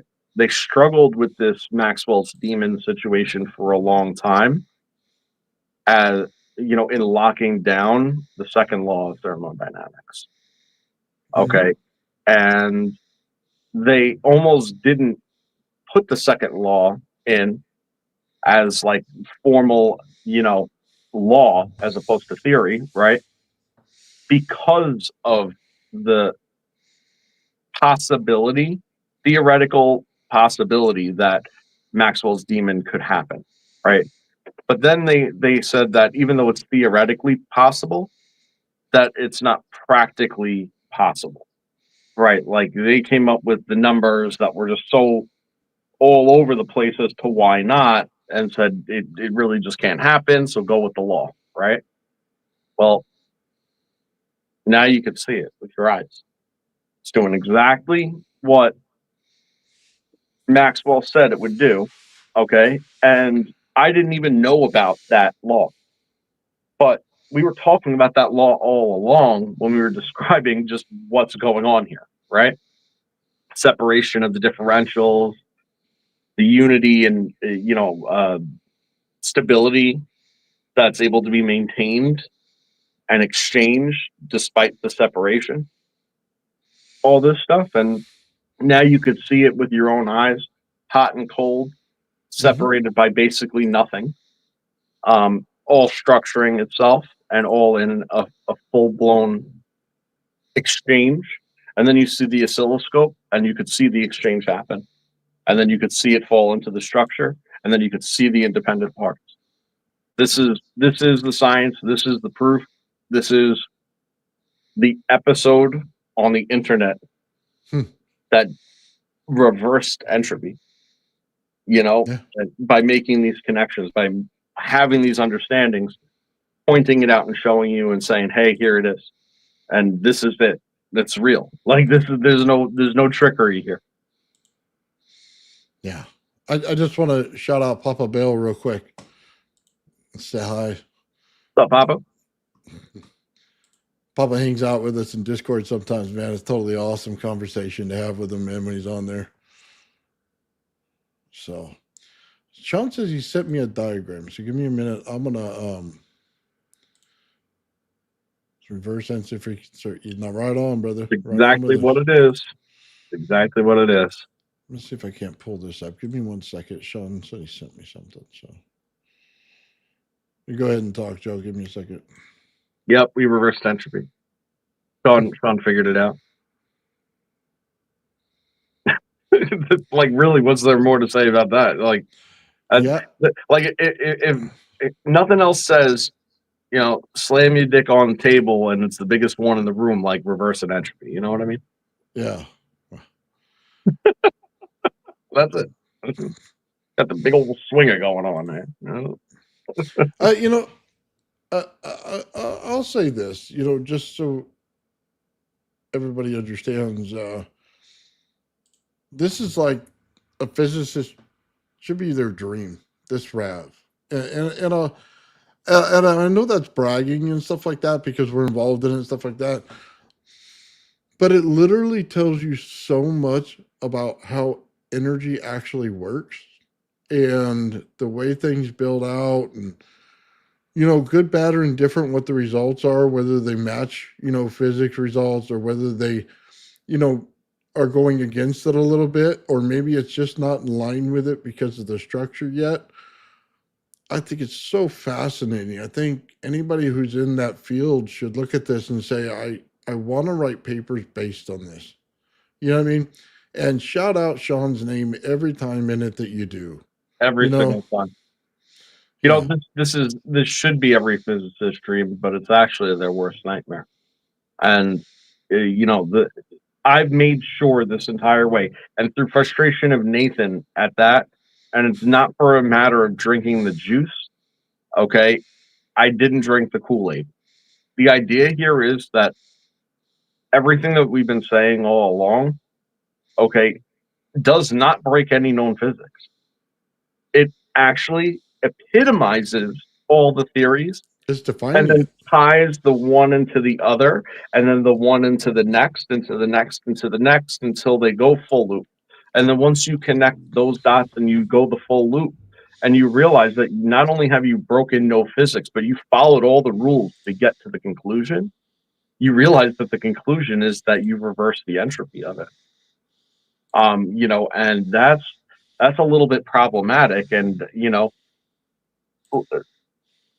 this is the no one where to knock situation. And I've had to say this in defense of the work a few times.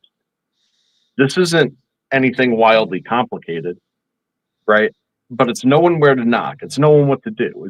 It's having the foresight, the idea to be able to take these components and arrange them in such a way that this is what occurs. It's not hard to do, but that doesn't mean that it's not profound. And it's just an ignored. I just can't believe that this hasn't been previously, you know, um, found by just regular people out there to put to display like we are. We're very privileged to have that opportunity, thanks to Sean. I think it's the way Sean goes about it. The way he sees something in one test going into the next test. You know what I mean? And the specific details he's pulling out of it, you can see clearly he has something in mind when he's doing the next test that he found in the previous test.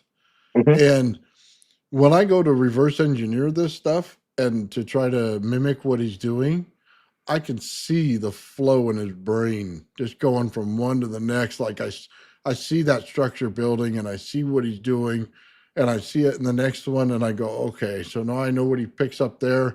So I'm looking at it thinking, man, here is your next level. You know what I mean? To get to Right. that next thing because I could see the path. He's seeing very little things, subtle things, and then intuitively exploiting it, Yeah. to get it to sit there and manifest itself in a greater present way. And that's been the repeat time and time again. That's exactly what you have to do because it's all about exploiting what you're already seeing.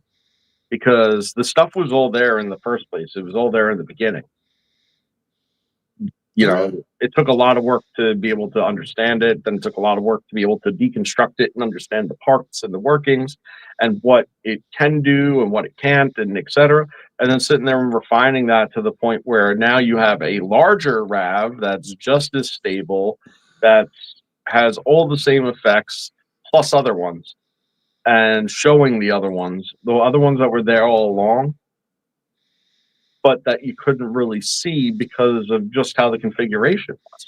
But that's where the proof in the pudding lies. Like there's been a lot of sidebar type of experimentation that Sean and Nathan both have been doing, um, not to further the gain of function, so to speak, right, of the RAV, and actually bringing it to the point where it's like optimized and usable, but rather to prove the points and show the points of everything we've been saying all along. And sometimes it comes in very unexpected ways like this. When you Yeah. see the whole particle structuring on the bottom and it's cold. Um, the proof comes that way sometimes where it's unexpected because of how extreme it actually is when you exploit that particular characteristic. Uh, Or like the light coming out when you were getting lasers shining out of it in coherent colors, you know, it, like that too. Like we said from the get go, it was like, oh, look at this transaxial component that it has. It comes sometimes. It's not there all the time. Then it was there all the time. Then all of a sudden it starts doing different things. And we're sitting there saying, well, now we know what the inside of this is doing, what the outside shell of this does, mhm. and what it needs to actually be stable, etc.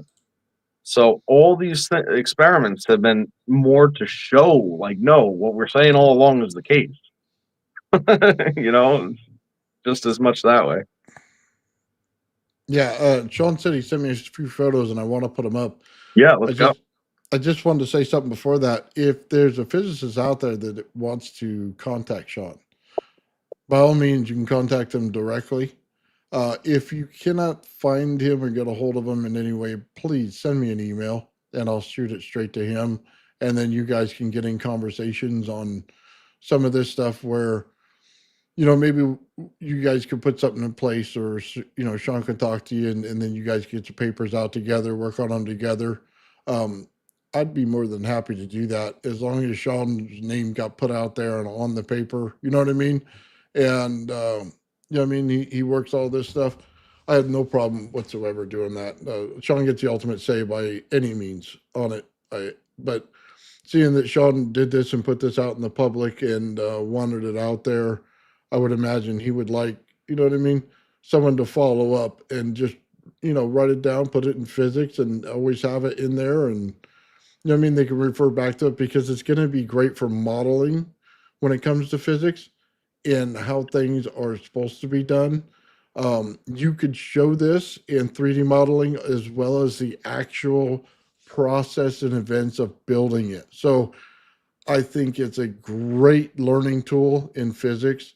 It's what physics should be doing to write out papers and show events that are going on, especially when it comes to something like this, because I think the learning from it's extraordinary. Like Joe says, it's all following known physics, but for a lot of us out there, we've never seen some of this physics in effects at all.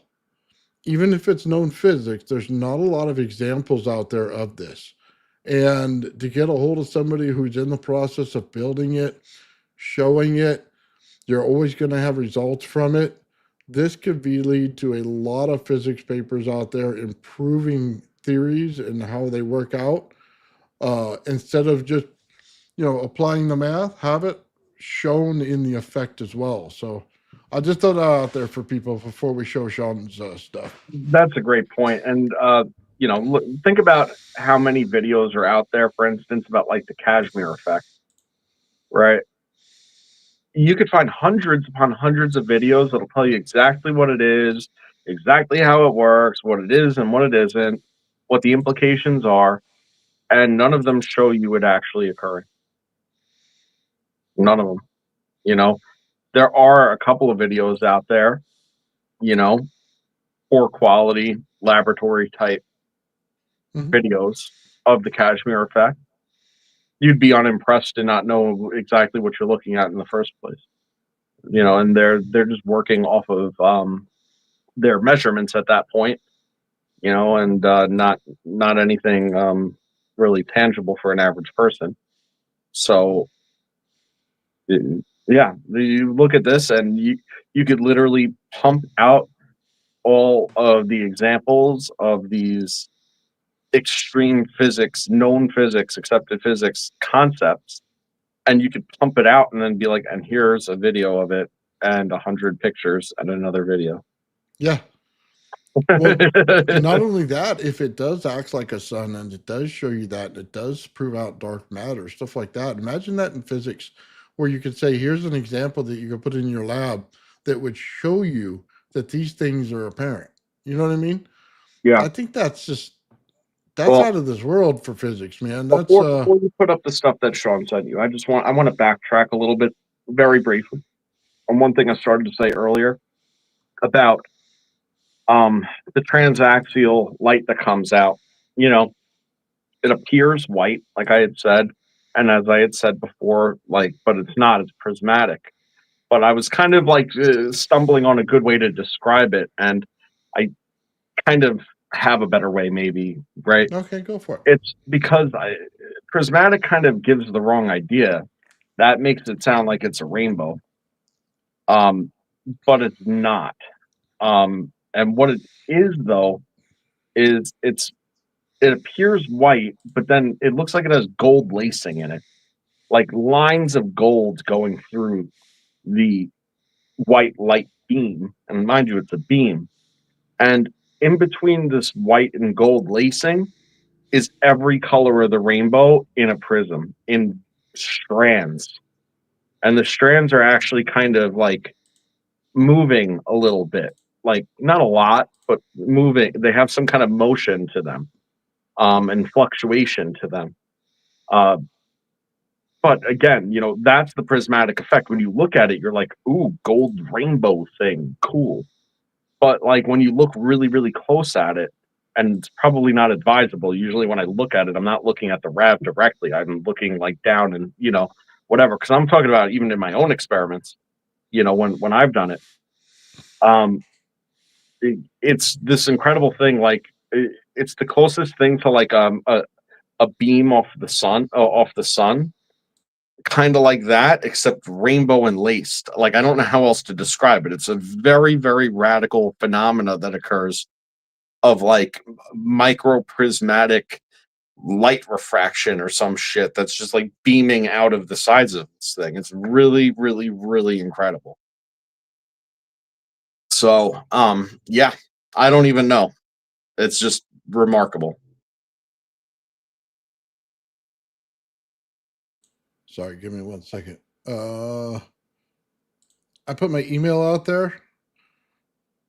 For His Highness, he has a book out, and he's writing a second book. Very cool. So if you send me the name of the book to my email, I'll shout it out for you next time we do it live. So just wanted to do that real quick.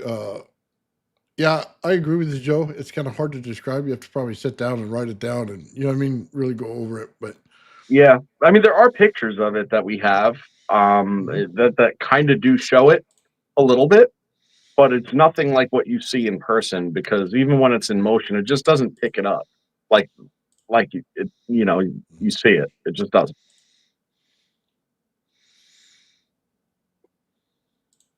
nice. He says it's not out yet, but he'll send me a photo. Cool.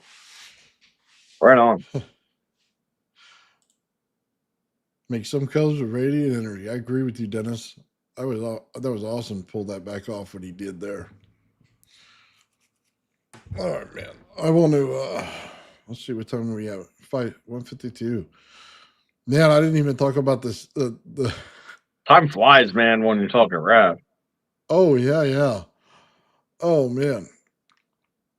So yeah. I don't want to say this. Oh, I just want to say out there, guys, if you're watching and you like the video, give it a thumbs up. And I usually don't say this, but this is one of the videos that I would like to have people get out there. And I would like to take the time with Sean and Joe at some point and kind of just do like a little interview style with them and then build a big rap video. You know what I mean? To go with this whole thing because I think it's definitely worth it. And I think it needs to be explained. And I think writing out our thoughts, you know what I mean, before we do a live would be probably pretty awesome for it. Yeah. So, yeah, I think that needs to be done. But if you guys give a like on this video, man, it just helps it get out there so that everybody can watch it. So normally I don't ask, but this is the one video I would like everybody to see. Yeah, and if you guys have friends that are strict physics people that are like, you can't reverse entropy. Oh, there's no such thing as over unity. Oh, well, there's no way you could do that. Send them this video. Again, nobody's showing this stuff, man. No, like nobody, anybody, Yeah. nada. I want to thank everybody. They're shouting it out now. Right on. To go out there, man. That's so cool, dude. Sean deserves all the credit in the world, like we said, always from the beginning. This is his. We're just here to, we're like the announcers on the baseball game or football game. You know what I mean? We're just kind of sitting in the seats and telling you what we think. There's the good thing is we're in early innings in this game. Yeah. Like there is so much more to come. Like I already have ideas that are ridiculous and not all that implausible or impractical for a change. So, we'll be doing stuff, and that's good. That's where this is supposed to be. Oh yeah. I tell everybody, Sean sent me over to buy the power source for this thing, right? So I bought it, and I bought the system for it and everything, right? And I get held up on a European cord, and nobody in my neighborhood or block or anybody has a European cord, man. Oh man, it was such a frustrating day. It took me 2 days to get it. I finally have it. Now I got to cut it up because they didn't sell just cord ends. So now I got to.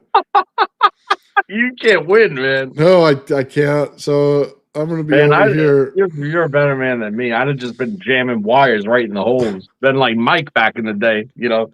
Except I don't know how many holes their crap has, but we figure it out, you know, just like You know what? With holes all are for this stuff, suckers. man, I'd rather just do it right. But I was so frustrated that day. I was let's just put it this way. I turned off all the cameras and started speaking a different language, if you know what I'm saying.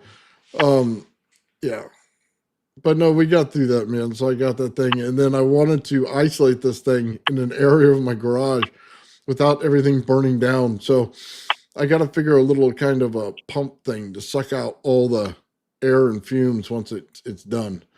Because you Mm. do get some ozone and stuff with this kind of stuff. So, Oh yeah, and if you start cooking quartz, you get a lot of ozone.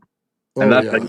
that's how you know it's working, baby. That's how you know it's working because that SiO2 is just like Si. Si. Oh, You start stripping the oxygen right over that shit. That's why your surface gets all rough and stuff on something, you know? It's like a perfectly like crystal formed surface, totally lustrous. And then you're done with the thing. It's like, oh man, you're all pitted up, man. What happened? Oh yeah, that's right. I stripped a whole bunch of molecules from you and plasmacized it. My bad. yeah. That's what you did. Yeah, well, but that's what the rap does. You got it. This is what it does when you put it in this relationship. It just starts pulling, man. It starts like, give me your electrons, give me your molecules, all that, man. It's great stuff. Yeah, so Nice. all right. You know, I'm not even going to try to show this to you because every time I try to show something like this, it Oh, doesn't don't work. do it. I'm Yeah. not. I'm not going to try to show you something, but I'm going to tell you about it because it's interesting. Um, I have this like piece of quartz. Okay, it's a piece of citrine that's rounded at the bottom, and if you drop it on another piece of flat quartz, right, from Hmm. like an eighth of an inch, it'll actually spin around 180 degrees almost every time.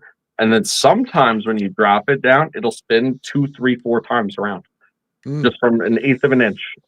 nice. It's ridiculous. I don't really understand that phenomenon entirely, but I like it. Nice. All right. I want to share a photo. Okay. This is a photo His Highness sent me right here.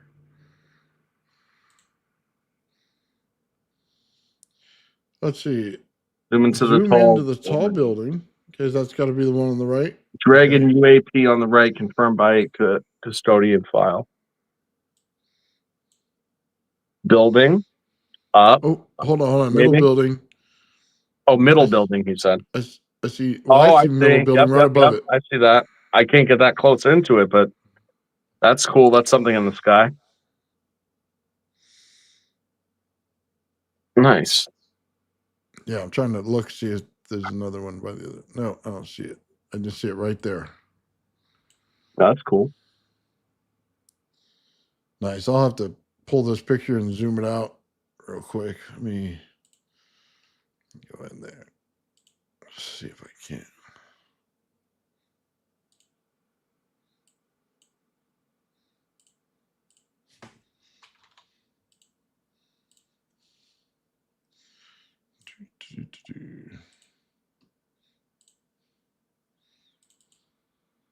Anytime now, Nathan. I'm getting there, man. I'm just bringing you shots.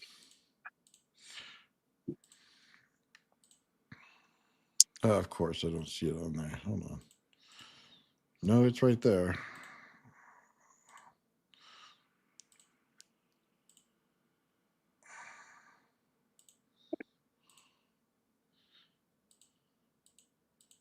Yeah, that's not giving me the option. What is wrong here? StreamYard.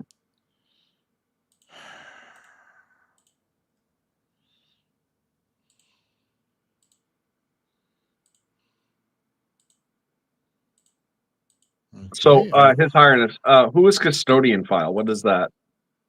I don't know what that is. I'm curious.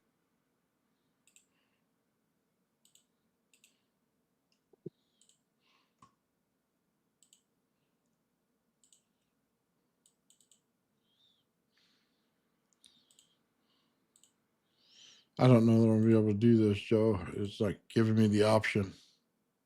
All right. Well, maybe we could. You could send me the photo.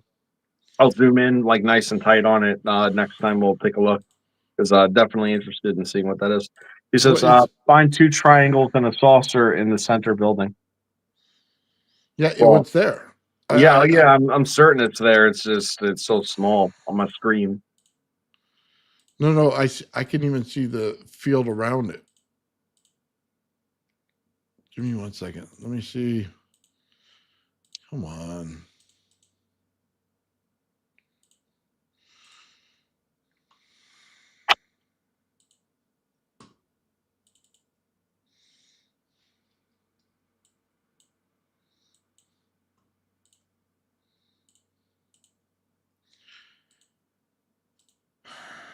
Okay, no, it won't. It just won't let me do it. It just won't let me do it. I don't know what. Whatever. Okay.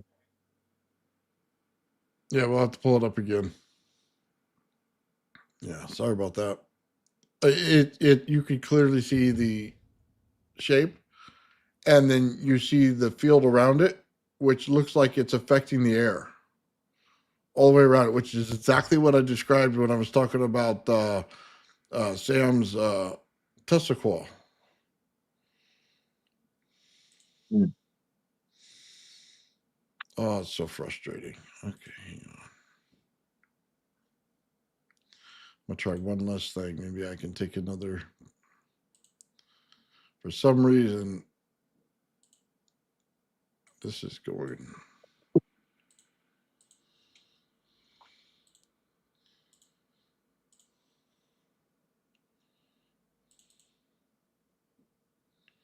Hmm.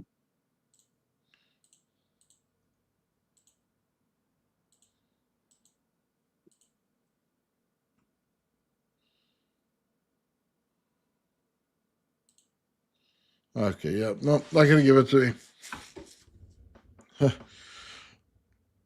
I'm sorry, Zionist man. I'm trying, and it will not, for whatever reason, won't let me do it. But it's definitely there. I'll send it to you, Joe. Yeah, send it to me and I'll I'll get it nice and blown up and we'll do it that way. Okay. All right. Sorry about that, guys. Not me. It's the system that we're working on. It's absolutely pissing me off right now. I'll find a way to get it out to you guys. I'll put it on a post for you guys so you can see it. All right. With that said, I want to shout out later on tonight the Traveling Fools channel. I'll be on there, and we're talking about scary movies. And basically, they're based on real life events, like the Texas Chainsaw Massacre, stuff like that. We're giving out a shout out on 3i Outlets, see what's going on there, see if it's aliens or if it's actually just a rock running through the universe or through our solar system. So yeah, it's going to be a fun show tonight, man. Always fun on that on the channel, man. So that's going to be tonight, and then Mike Faraday's doing a show here in just a little bit on Faraday Research Channel. So go over there and check him out as well. But yeah, Traveling Fools channel will be live on this channel probably in what, couple hours? About 3.5 hours. So Yep, that'd be 10 o'clock Eastern time. 10:30, pardon me. 10:30 Eastern time. 7:30 Pacific. And wherever else you fall in between. there you go. Or somewhere else. You know we love our Australians over there. I want to thank Lightspeed for giving out one Old Man Bill's membership. Thank you very much for that. I do appreciate it. I want to thank Sean, man, for coming on in the chat and hooking us up with all these pictures and photos to talk about everything that goes on in here about the RAV, man. Sean, you're the best. So with that said, guys, we're going to get out of here for the night. Thank you guys all for hanging out in the chat and speaking with us, man. Right on, man. Yep, it's great. Spread the word that entropy has been reversed by, you know, 3 knuckleheads more or less, mostly Sean. Right on, guys. Good night. Peace and love. The old man Bill. The old man Bill. The old man builds, the old man builds. The old man builds is broken in the head. People not seeing reality has put them in the red. Where conscious and spirituality been stricken from the norm and replaced with the ignorance of basic magnetic form. The geometry of God keeps running through his head. That's what makes old man builds broken in the head. The old man builds. The old man builds. Spheres of destiny are spinning in his mind, making him travel back and forth in time, battling the establishment for just a little recognition. Has him forcing the world to understand his premonition. That world will have all the technology in the end, even if it means his life will fail to instead. The old man builds. The old man builds. The old man builds. The old man builds. Fears of destiny are spinning in his mind, making him travel back and forth in time, battling the establishment for just a little recognition. Has him forcing the world to understand his premonition. That world will have all the technology in the end, even if it means his life will fail to extend. The old man builds. The old man builds. The old man builds. The old man builds.